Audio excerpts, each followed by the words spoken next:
Alors, est-ce qu'on a du son? C'est bon? Vous pouvez préparer vos Bibles, j'espère que vous les avez avec vous. Vous pouvez les ouvrir dans le livre des Actes ce matin. Alors, je m'excuse d'avance pour la qualité sonore. Ce matin, le message est sponsorisé par les pastilles au miel. Euh, Ça va, la voix a chauffé au premier culte, donc j'espère pouvoir tenir.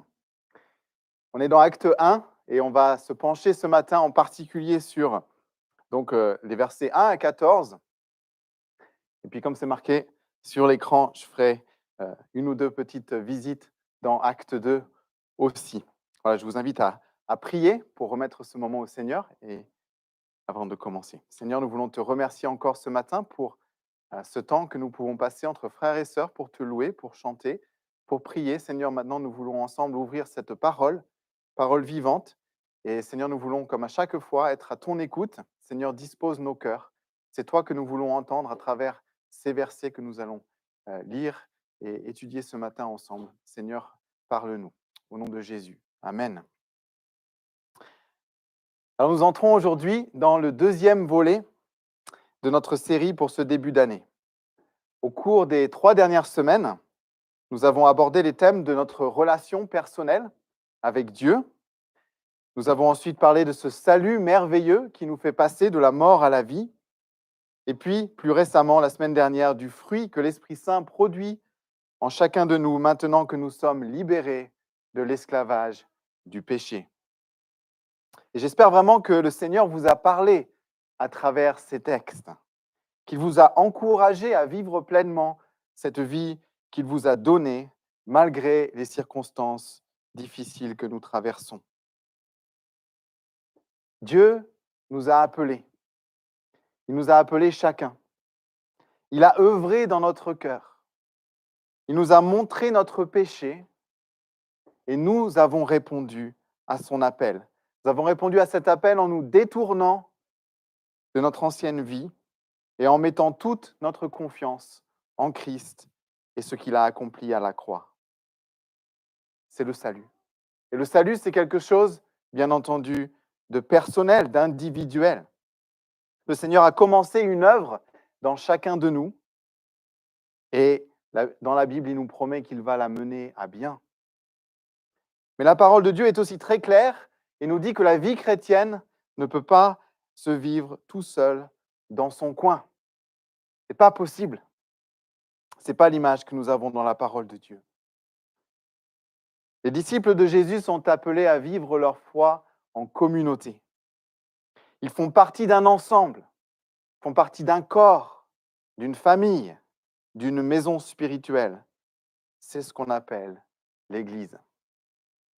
Et donc, à partir d'aujourd'hui, et jusqu'à la fin du mois de février, nous allons explorer ensemble des vérités fondamentales au sujet de l'Église et de la vie en Église. Notre assemblée, vous le savez, est dans une période de transition en ce moment. Ça fait un certain temps maintenant.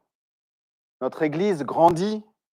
Nous parlons de projets de rénovation, d'agrandissement de bâtiments. Et la question fondamentale qui se pose est la suivante: quelle est la vision pour notre Église dans les années qui viennent? L'équipe pastorale travaille déjà sur cette question importante. Mais la première chose que nous avons constatée dans nos échanges, dans nos réflexions, c'est que ce concept de vision d'Église, il n'est pas toujours très clair. Et il y a beaucoup de définitions différentes qui circulent, dépendant à qui vous demandez. Et donc, nous voulons vous inviter dans les semaines qui viennent, à travers les 5 textes que nous allons étudier ensemble, à découvrir, à redécouvrir, à nous approprier, non pas notre vision, mais la vision de Dieu pour son Église.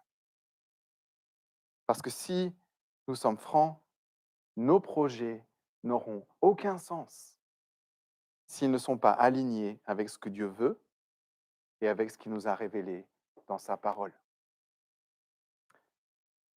Je vous invite maintenant à prendre le texte principal pour ce matin, Acte 1, versets 1 à 14, et nous allons le lire. Cher Théophile, c'est Luc qui écrit: Cher Théophile, dans mon premier livre, j'ai parlé de tout ce que Jésus a commencé de faire et d'enseigner jusqu'au jour où il a été enlevé au ciel, après avoir donné ses ordres par le Saint-Esprit aux apôtres qu'il avait choisis. Après avoir souffert, il se présenta à eux vivant et leur en donna de nombreuses preuves.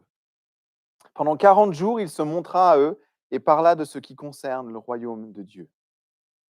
Alors qu'ils se trouvaient en leur compagnie, il leur recommanda de ne pas s'éloigner de Jérusalem, mais d'attendre ce que le Père avait promis.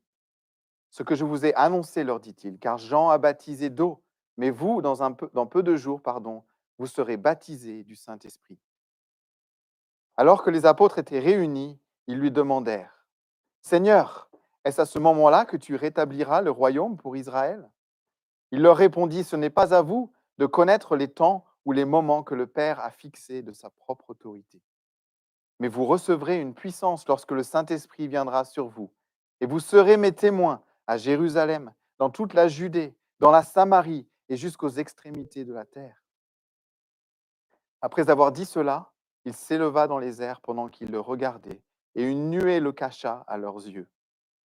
Et comme ils avaient les regards fixés vers le ciel pendant qu'ils s'en allaient, deux hommes habillés de blanc leur apparurent et dirent: Hommes de Galilée, pourquoi restez-vous à regarder le ciel? Ce Jésus qui a été enlevé au ciel du milieu de vous reviendra de la même manière que vous l'avez vu aller au ciel. Alors, ils retournèrent à Jérusalem, de la colline appelée Mont des Oliviers, qui est près de Jérusalem, à la distance d'1 kilomètre environ. Quand ils furent arrivés, ils montèrent à l'étage dans la pièce où ils se tenaient d'ordinaire. Il y avait là Pierre, Jean, Jacques, André, Philippe, Thomas, Barthélemy, Matthieu, Jacques, fils d'Alphée, Simon le Zélote et Jude, fils de Jacques. Tous persévéraient d'un commun accord dans la prière avec les femmes, avec Marie, la mère de Jésus, et avec les frères de Jésus. Voilà pour la lecture ce matin.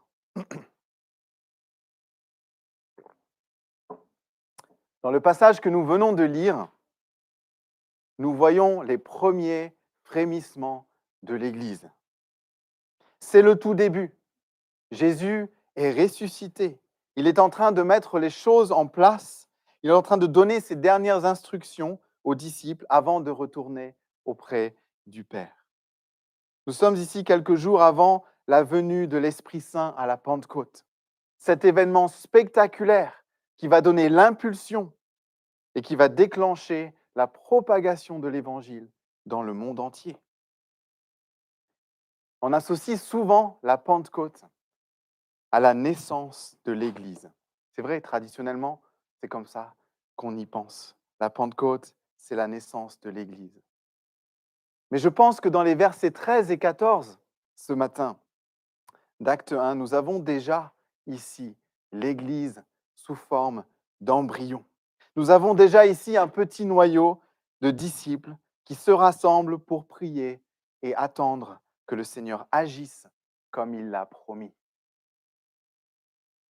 Et dans ces moments de préparation, à travers les derniers enseignements que Jésus transmet à ses disciples avant de partir, nous pouvons voir trois vérités fondamentales au sujet de l'Église, trois facettes qui vont nous aider à voir l'Église comme Dieu la voit. Et c'est ça que je vous propose ce matin, tout simplement, de regarder ensemble. Voici les trois aspects. L'Église, c'est d'abord le projet de Dieu. Et puis, l'Église, c'est un mouvement. Et enfin, l'Église, c'est une communauté en mission. Voilà les trois choses que nous verrons ensemble. Le but, ce matin, il est double. J'ai un double objectif. D'une part, l'objectif, c'est de prendre un peu de hauteur. C'est de dézoomer. C'est un mot que j'ai appris récemment, je ne savais pas que ça existait. On dézoome maintenant. L'idée, c'est de saisir l'intention de Dieu pour son Église. L'Église avec un grand E, c'est-à-dire la communauté de tous les croyants dans le monde. Et puis d'autre part, le second objectif, puisque l'Église avec un grand E, l'Église universelle est composée d'une multitude d'églises locales, comme la nôtre, je vous invite à nous servir de ce texte pour nous interroger sur la façon dont nous vivons et nous fonctionnons en Église. Je vous invite à oser nous remettre. Je vous invite dans les semaines et les mois à venir à avoir un regard critique et constructif sur notre Église, sur nos activités, sur nos priorités, en les comparant aux priorités de Dieu. L'idée est assez simple. En ce qui concerne la vie de l'Église, nous voulons tous avoir le même point de repère, le même point de référence. C'est important. Si on a chacun notre vision de l'Église, on va aller nulle part. On a besoin de ce point de référence commun.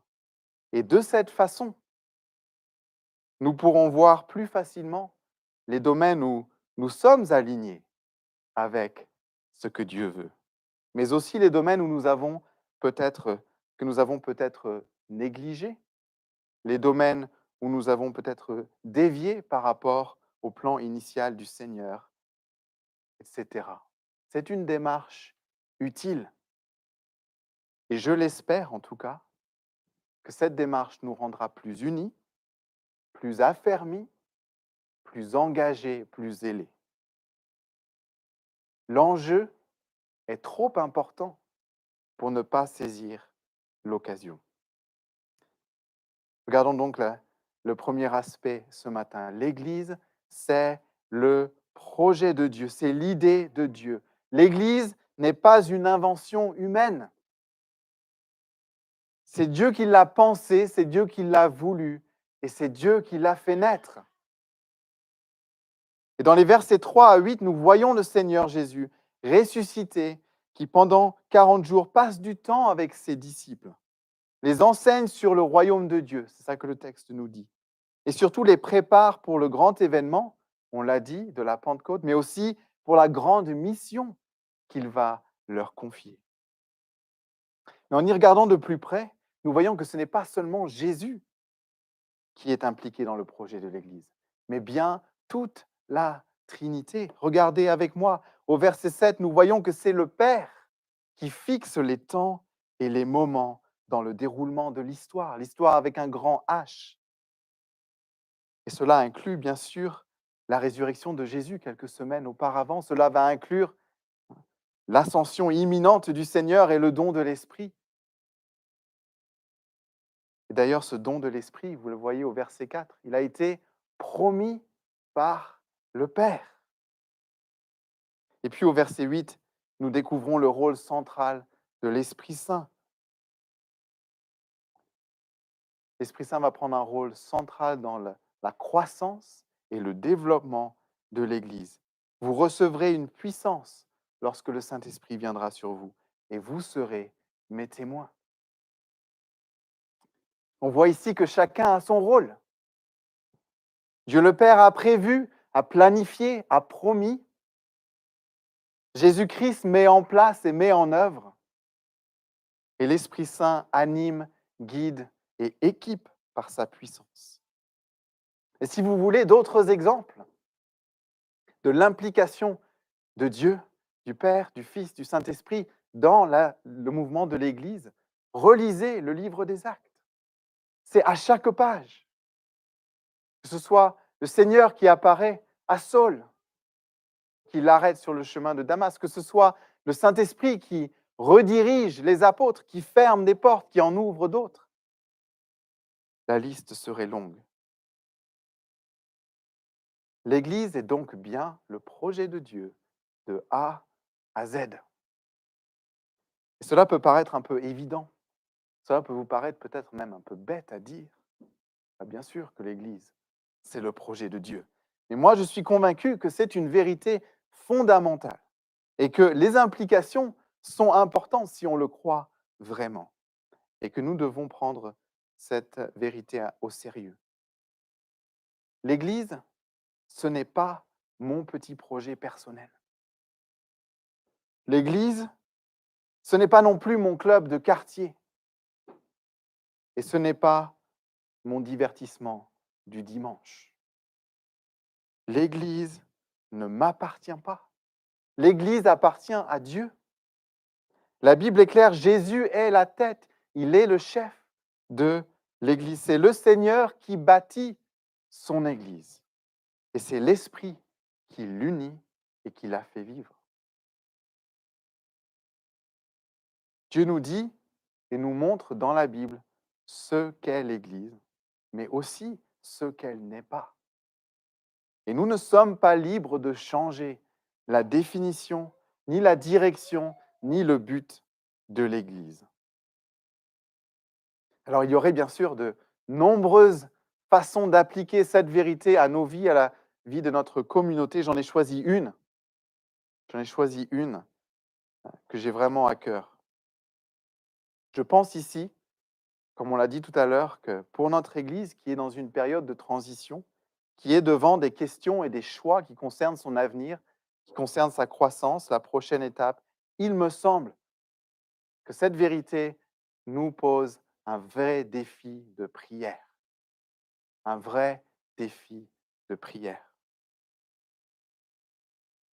Le modèle ici, c'est justement ce petit groupe de disciples au versets 13 et 14.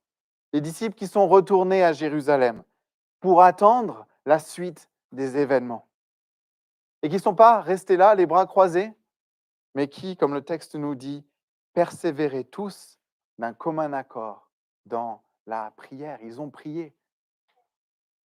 Et après tout ce qu'ils venaient d'entendre, après tous les événements qu'ils venaient de traverser, et le plus récent, c'était que le Seigneur venait de partir, de disparaître. Vous vous imaginez leur sujet de prière? Qu'est-ce qu'ils ont pu prier à ce moment-là? Si l'Église est le projet de Dieu et que notre désir, c'est d'être aligné avec la volonté du Seigneur, alors nous devons non seulement nous plonger pour étudier et méditer sa parole, bien sûr, mais nous devons également nous engager ensemble dans une démarche de prière. Nous voulons ensemble demander à Dieu la sagesse, le discernement, la direction dont nous avons besoin. Nous voulons demander le courage, la foi et la paix pour prendre des grandes décisions. Nous voulons aussi prier qu'il renouvelle notre amour, notre zèle, notre unité. Nous avons également besoin de passer du temps unis en Église, dans la prière, non pas pour demander, mais pour être à son écoute, pour savoir ce qu'il veut nous dire. Et donc, de manière très concrète, pour nous aider à appliquer cela, nous vous proposerons dans les semaines à venir des initiatives différentes pour nous encourager à prier ensemble, à prier en Église. L'Église est le projet de Dieu, mais l'Église est aussi un mouvement. L'Église n'est pas une institution statique, rigide et poussiéreuse. L'Église n'est pas un bâtiment que l'on admire. L'Église n'est pas non plus un lieu où l'on vient s'asseoir pendant 2 heures le dimanche matin. L'Église est quelque chose de vivant et de dynamique. Et d'ailleurs, on le voit très bien dans les images qui sont utilisées dans la Bible pour parler de l'Église. On les a mentionnées brièvement tout à l'heure. L'Église est un corps dont Jésus est la tête, c'est-à-dire un organisme vivant qui grandit, qui agit pour refléter l'amour de Dieu dans le monde. L'Église, c'est aussi une famille. C'est une communauté de frères et sœurs spirituels qui, ensemble, cherchent à aimer Dieu de tout leur être et leurs prochains comme eux-mêmes. C'est une maison spirituelle. Alors, vous allez me dire, une maison, c'est pas très dynamique, c'est un peu statique.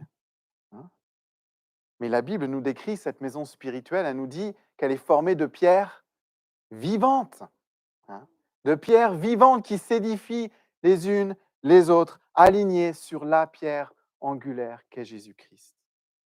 Et on pourrait continuer la liste. Hein, nous sommes le troupeau dont il est le berger, etc. Vous l'avez compris, l'Église telle que Dieu la conçoit est vivante, elle est croissante, elle est agissante. Et dans notre texte ce matin, nous voyons que dès le départ, Dieu a voulu que son Église soit bien plus qu'un système religieux, bien plus qu'une simple organisation. Il a voulu que son Église soit un mouvement. Et ça, on le voit en particulier dans le verset 8. Je vous invite à le relire avec moi. Mais vous recevrez une puissance lorsque le Saint-Esprit viendra sur vous. Et vous serez mes témoins à Jérusalem, dans toute la Judée, dans la Samarie et jusqu'aux extrémités de la terre.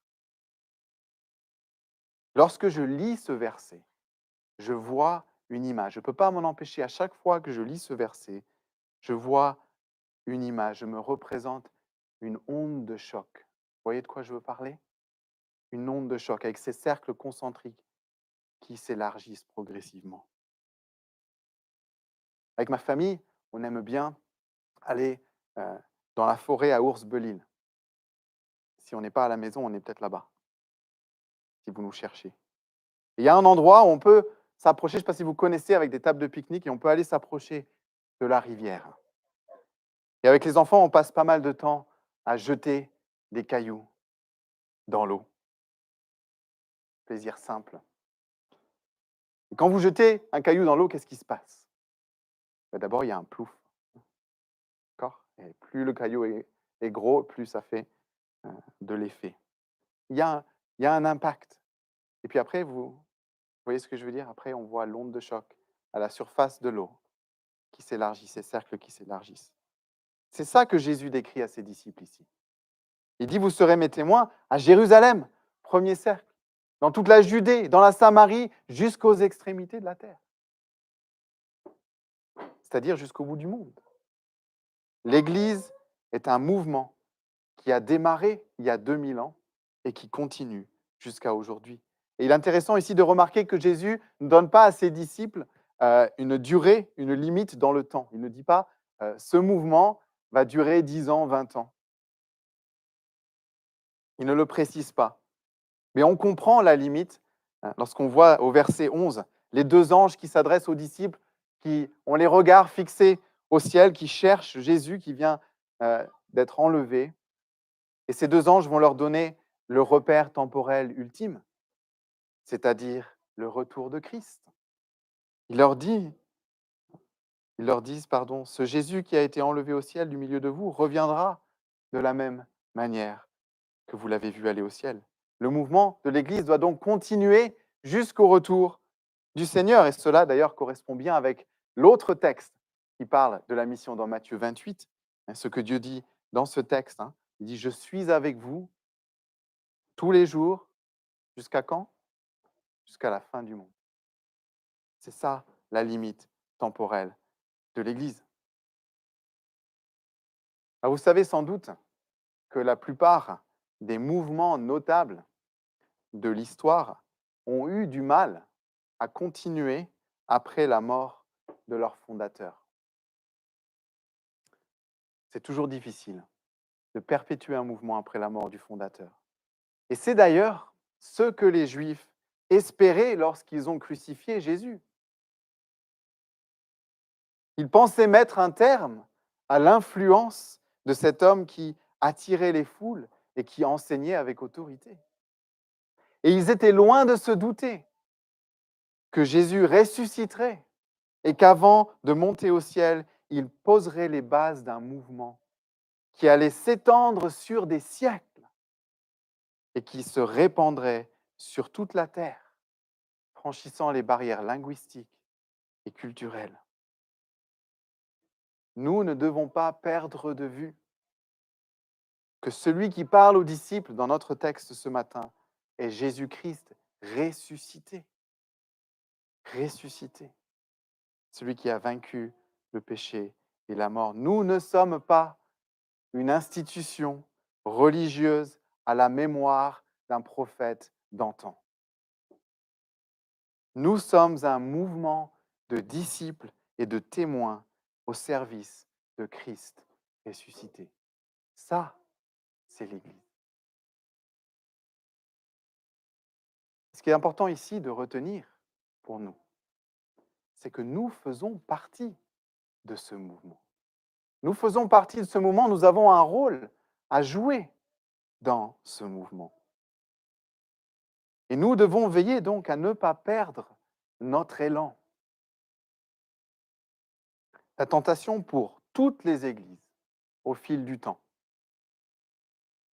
c'est de se tourner de moins en moins vers l'extérieur et de plus en plus sur nous-mêmes. La tentation, c'est de prendre moins de risques dans notre témoignage et notre évangélisation et de privilégier les activités entre nous. Il est tentant pour nous de chercher à maintenir le statu quo, de privilégier la stabilité, de rester dans notre zone de confort. Alors bien sûr, l'Église, c'est aussi le lieu où les disciples grandissent, où les disciples sont édifiés, sont nourris, sont affermis. Et nos activités, nos rencontres, si elles ont ce but, sont valables. Mais ce n'est pas la question ici. Ici, il s'agit de ne pas perdre de vue notre élan, le mouvement et notre mission. Nous devons veiller à rester activement impliqués dans le mouvement de l'Église. Nous avons un rôle à jouer dans le projet de Dieu pour le salut de l'homme. Pour les premiers disciples, le point de départ, c'était Jérusalem. On l'a lu. Et l'objectif, c'était les extrémités de la terre, c'est-à-dire le monde entier. Pour nous aujourd'hui et pour chaque église locale, le mandat, il est le même.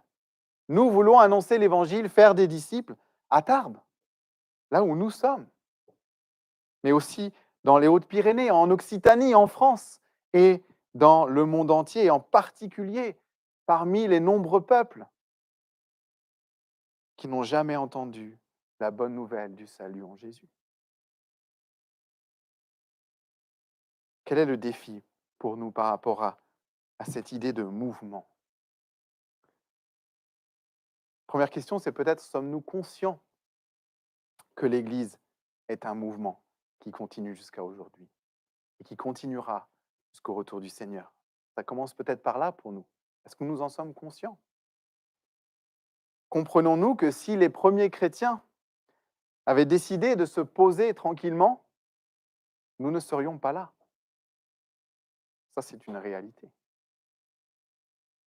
Sommes-nous conscients du besoin spirituel qui nous entoure?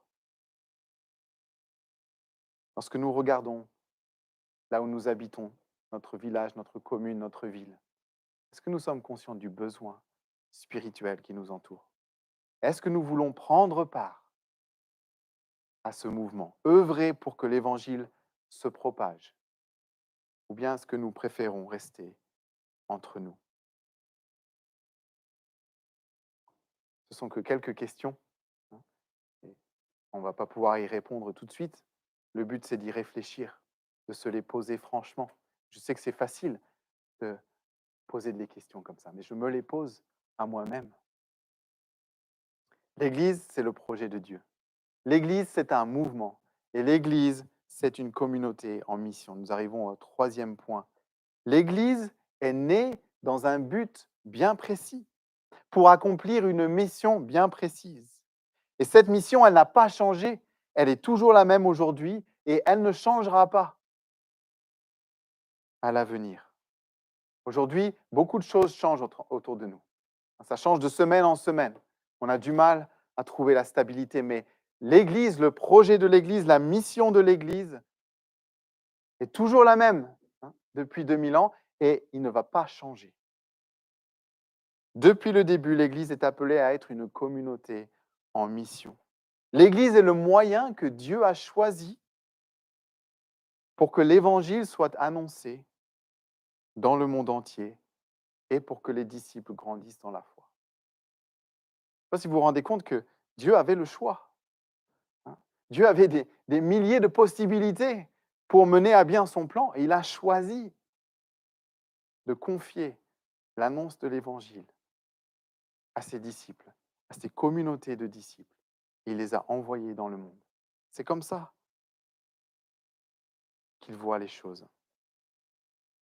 Jésus, dans les jours et les semaines précédentes, avait déjà parlé à ses disciples de la mission qu'il allait leur confier. C'est le texte dont on a parlé tout à l'heure, de Matthieu 28, il avait dit à ce moment-là, faites des disciples de toutes les nations.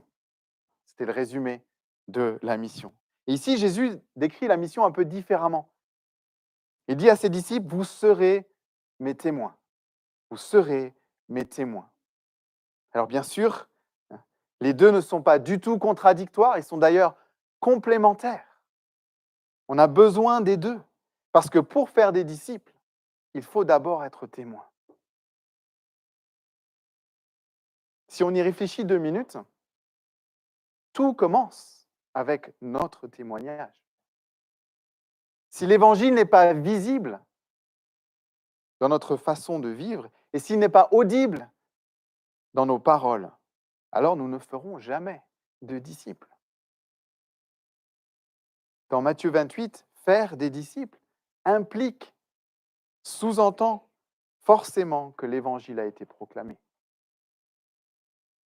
Et d'ailleurs, vous avez promis d'aller dans Acte 2, on a un exemple, quelques versets plus loin, dans Acte 2, le jour de la Pentecôte, face à la réaction de la foule, qui pense que les apôtres ont trop bu.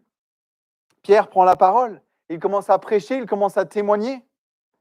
Acte 2, 14, alors Pierre, debout avec les 11 apôtres, s'exprima d'une voix forte en ces termes. Et il va annoncer, il va prêcher ce premier message. Et le résultat, il est immédiat. Acte 2, 37. Après avoir entendu ce discours, ils eurent le cœur vivement touché et dirent à Pierre et aux autres apôtres, « Frères, que ferons-nous » Et bien sûr, Pierre leur répond et les exhorte à se repentir et à croire. Et au verset 41, nous lisons ceci, « Ceux qui acceptèrent sa parole furent donc baptisés. Et ce jour-là, le nombre des disciples augmenta d'environ 3000 personnes. » Pierre a témoigné. Dieu a œuvré dans les cœurs, il a touché les vies et le nombre des disciples a augmenté. Ce que Jésus dit ici, donc, dans Acte 8, c'est le résumé le plus condensé de notre ordre de mission. Soyez mes témoins. Soyez mes témoins. Et il y a bien sûr une dimension d'abord personnelle et individuelle au témoignage. Je suis appelé à témoigner là où Dieu m'a placé. Et ces situations, ces cercles dans lesquels j'évolue, ils ne sont pas les mêmes pour tout le monde. Les cercles dans lesquels j'évolue ne sont pas les mêmes que les vôtres. Dieu utilise donc chacun de nous là où nous vivons, là où nous travaillons, là où nous passons nos loisirs et notre temps libre. Et ce matin, nous parlons de l'Église. Il ne faut pas oublier qu'il y a une dimension communautaire au témoignage.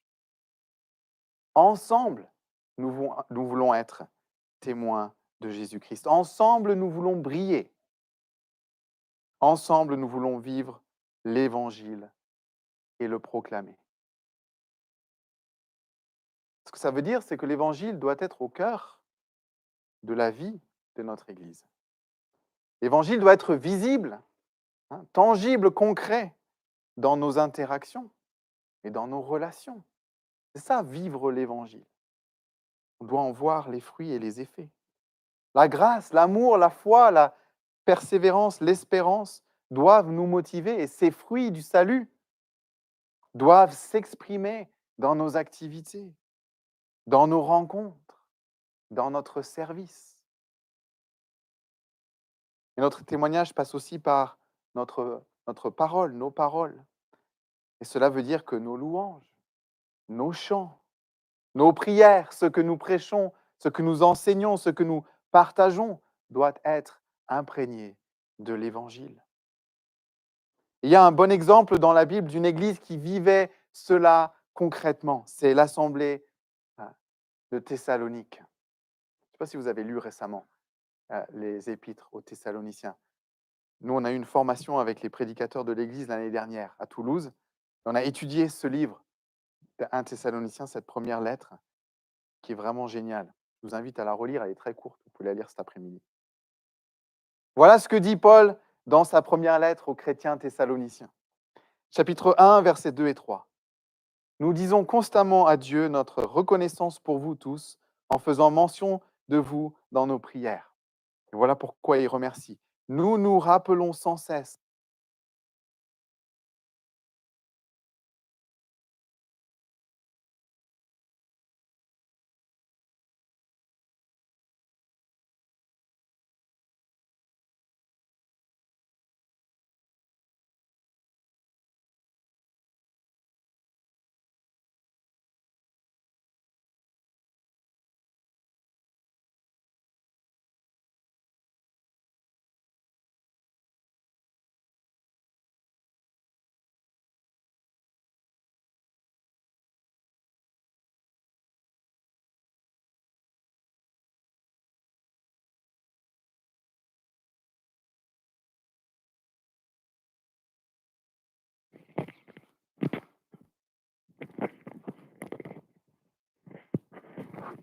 Voilà, c'est mieux.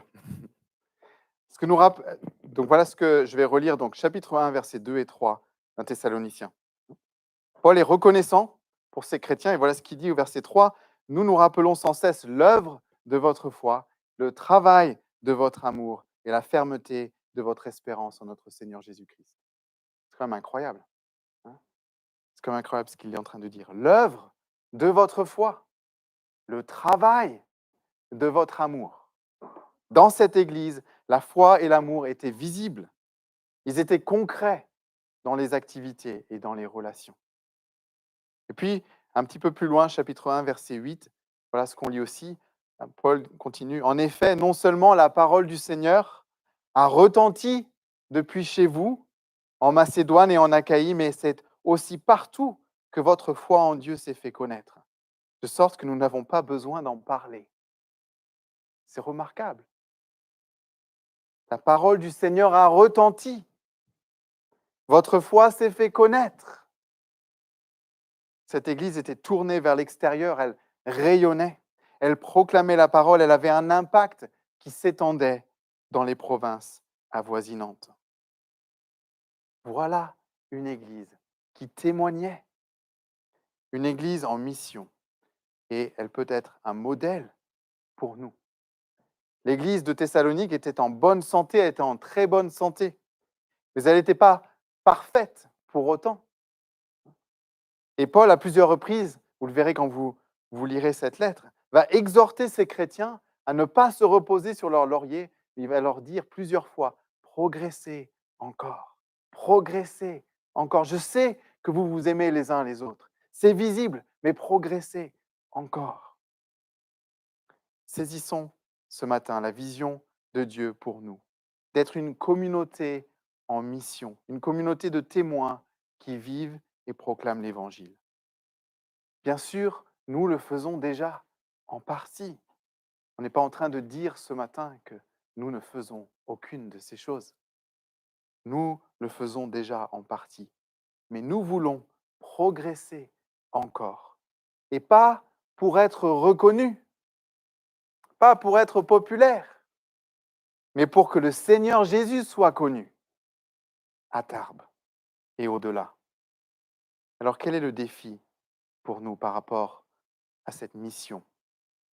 Eh bien, encore une fois, est-ce que nous sommes conscients que la mission d'être des témoins et de faire des disciples n'est pas une option que je prends ou que je ne prends pas? Ça commence peut-être par là. Est-ce que nous saisissons que la mission qui nous est confiée doit être au cœur de nos activités, de nos relations dans l'Église? La mission n'est pas une activité parmi d'autres dans l'Église.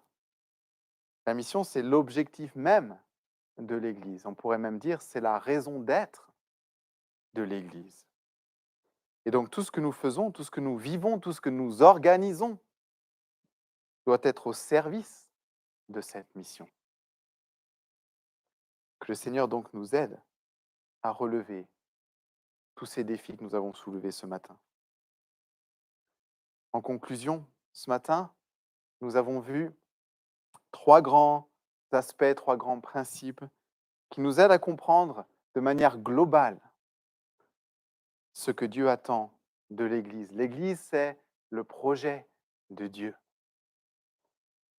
C'est le projet de Dieu pour que l'Évangile soit proclamé parmi toutes les nations. L'Église, c'est aussi un mouvement que Dieu a inauguré il y a 2000 ans et qui continuera jusqu'au retour de Christ. Et puis l'Église, c'est une communauté en mission, une communauté de témoins qui vivent et qui vivent l'Évangile, et le partagent autour d'eux, là où ils vivent et jusqu'aux extrémités de la terre. Dans les semaines qui viennent, si aujourd'hui on a dézoomé, dans les semaines qui viennent, on va zoomer. On va zoomer sur différents aspects plus précis de la vie de notre Église. La semaine prochaine, nous allons parler de l'unité. L'unité que Dieu nous donne et que nous devons cultiver. La semaine après, nous aborderons la diversité de nos dons et comment nous pouvons servir le Seigneur dans son Église avec ces dons. Dans 3 semaines, nous parlerons de la communauté radicalement différente que nous sommes appelés à être. Et puis nous terminerons le dernier dimanche de février en parlant de l'ADN de l'Église. Quel est l'ADN de l'Église selon Dieu? Et ma prière, et j'espère la vôtre aussi, je vous invite à prier pour cela aussi, c'est qu'au fil des semaines, nous puissions vraiment comprendre ce que Dieu attend de nous, comprendre les domaines dans lesquels nous devons grandir, les domaines dans lesquels peut-être nous devons nous repentir, les domaines dans lesquels nous devons changer, pour qu'ensemble, nous puissions travailler pour nous conformer toujours plus à la vision de Dieu pour son Église. Je vous invite à prier. Seigneur, nous voulons te remercier encore une fois ce matin pour ce texte, pour ta parole, pour toutes ces choses que tu nous rappelles au sujet de ton Église. Merci pour l'Église qui est ton projet. Seigneur, c'est toi qui as choisi ce moyen pour que ton évangile soit proclamé et que le plus grand nombre puisse être sauvé en mettant leur foi en toi. Seigneur, nous voulons te demander de nous aider à être conscients de cela, que c'est ton projet et nous voulons être alignés avec ce que tu veux. Alors Seigneur, montre-nous à quoi cela ressemble pour notre Église ici, à Tarbes.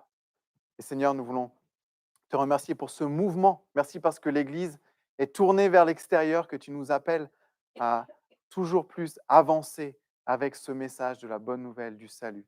Seigneur, aide-nous à voir là où tu nous as placés, à comprendre le contexte dans lequel nous sommes. Ici à Tarbes, dans les communes environnantes, là où nous habitons, notre région, Seigneur. Et aide-nous à être ces témoins fidèles ici. Seigneur, nous voulons être cette communauté de témoins, cette communauté en mission. Nous voulons être des témoins par nos relations, la façon dont nous vivons l'Église ensemble.